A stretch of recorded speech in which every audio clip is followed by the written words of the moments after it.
Today I wanted to share with you my tips and tricks and things you need to look at when you consider buying something that already has students in it, or something that doesn't, something brand new that you still want to convert or build and make into student accommodation.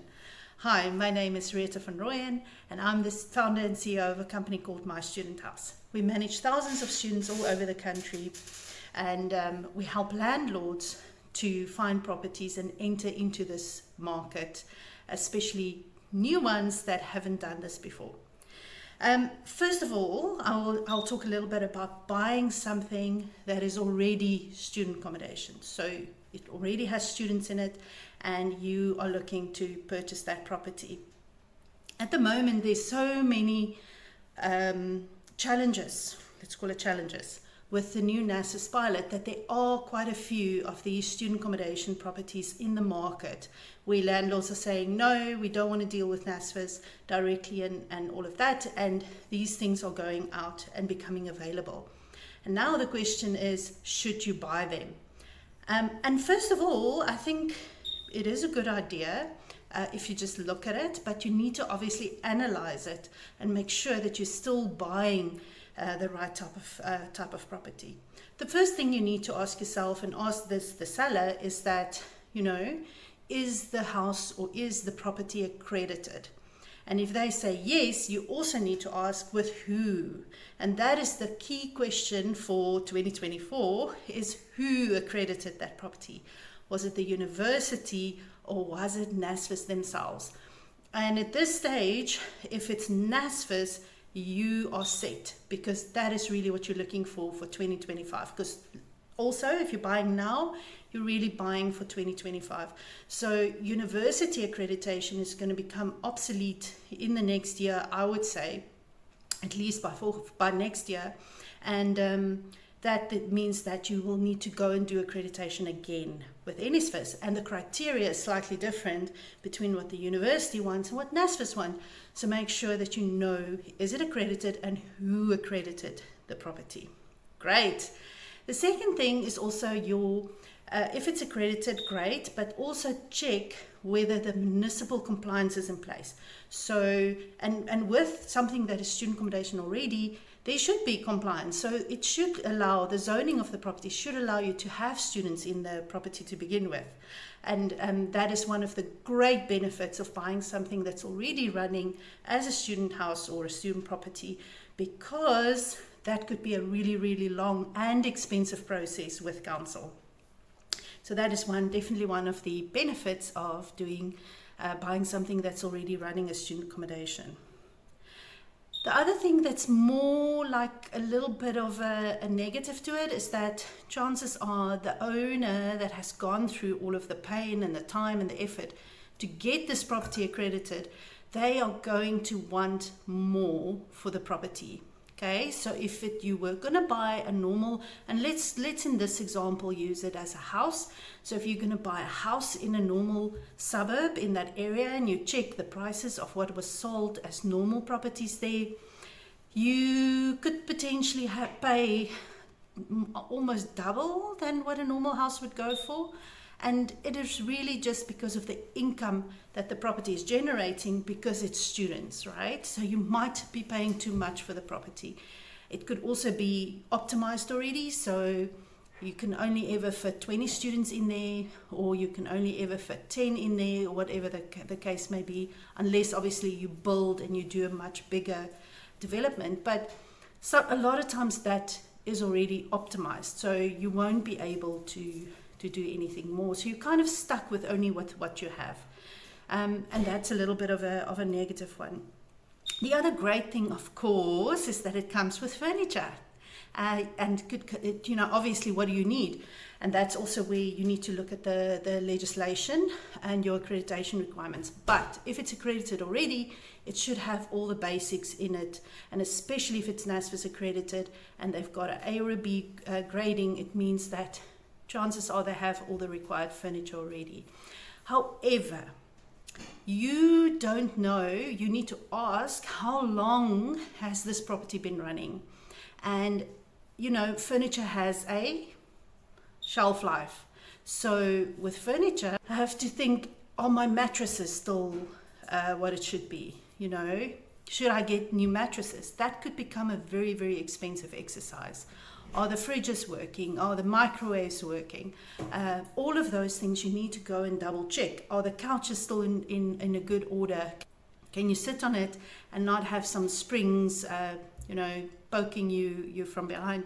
So definitely that is a very, very important thing to check, because you might think you're buying a lot of furniture, but it actually needs to be replaced quite soon. So definitely check on that and get an inventory list from the seller on what is included as the furniture and when did they buy that furniture.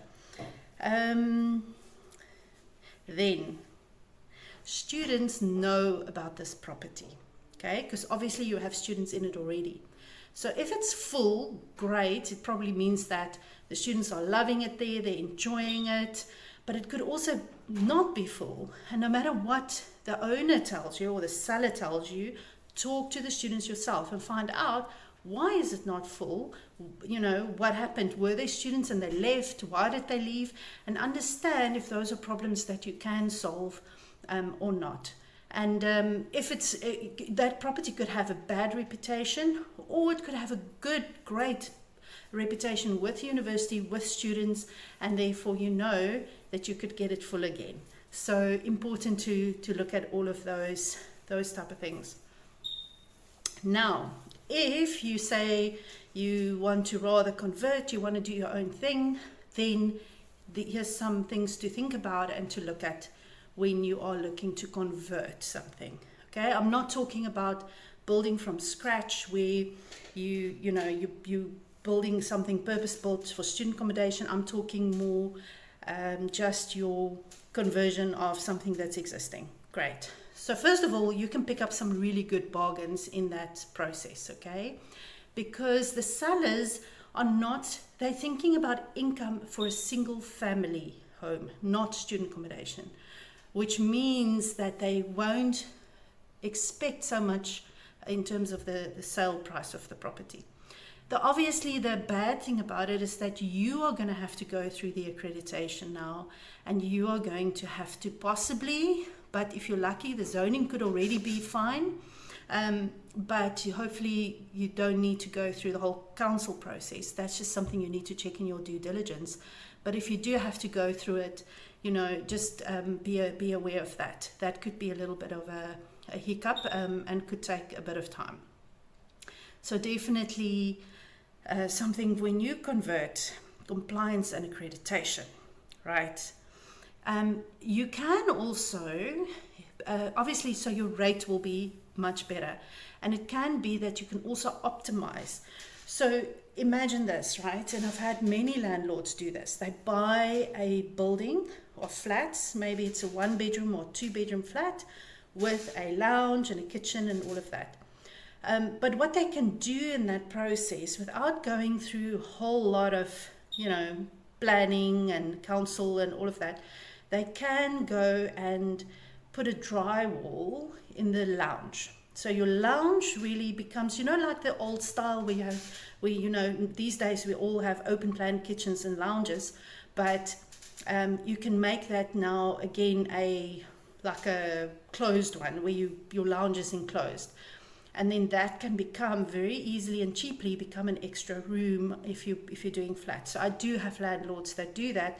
They buy 2-bedroom flats and they turn it into a 3-bed for students. And the lounge is usually quite big or bigger than a bedroom. And in that case, they could get maybe 2 students in the lounge, depending on how big the flat is. And and then immediately you can have 5 students in a flat now, because it's usually the smaller room is usually the size of a single, the main bedroom a double, the lounge a double. So that gives you 5 students in an apartment. And then you can also buy properties in a new area. So campuses expand, they set up new satellite campuses, and all of that. So there might not be a lot of existing student accommodation in the area, and you can then create that little node closer to that new campus. So you can start getting into new spaces like that. Obviously, you need to obviously check the transport. Is there transport in the new area, municipal transport or whatever? How will students get to campus, which is obviously also still a big consideration. What do I prefer? I prefer both strategies, as long as I still get my income and I buy a bargain. So I know that the existing student accommodation scenario, I know it's going to cost me more, but I also know how much it will cost me in time and money to get that compliance in place. And if there is still a little bit of opportunity to increase the student numbers, that could always be a bargain, and I will consider buying that. And I obviously love a conversion strategy, because that is really also where you make a lot when it comes to your equity component in your property, because you can literally go from a valuation, and I'll give you an example. We bought a property for 2.4 million, and that was a normal residential type of property. We had the rezoning done, and we put students in it, and we got the property revalued, and it was valued at 5.3 million. So immediately there's that jump on your balance sheet, which I love, absolutely love, when it comes to student accommodation. All right, well, I hope you enjoyed it, and it will give you some things to think about next time you go out shopping for student accommodation. If you want me to look at a property for you before you sign that contract to purchase it, you're more than welcome to book a consultation, and our team at My Student House will help you to analyze it and to give you some ideas on whether it will work or not. And you can book the consultation on my website, retavanrooyen.com, or send us an email to getinfo@mystudenthouse.co.za. Bye.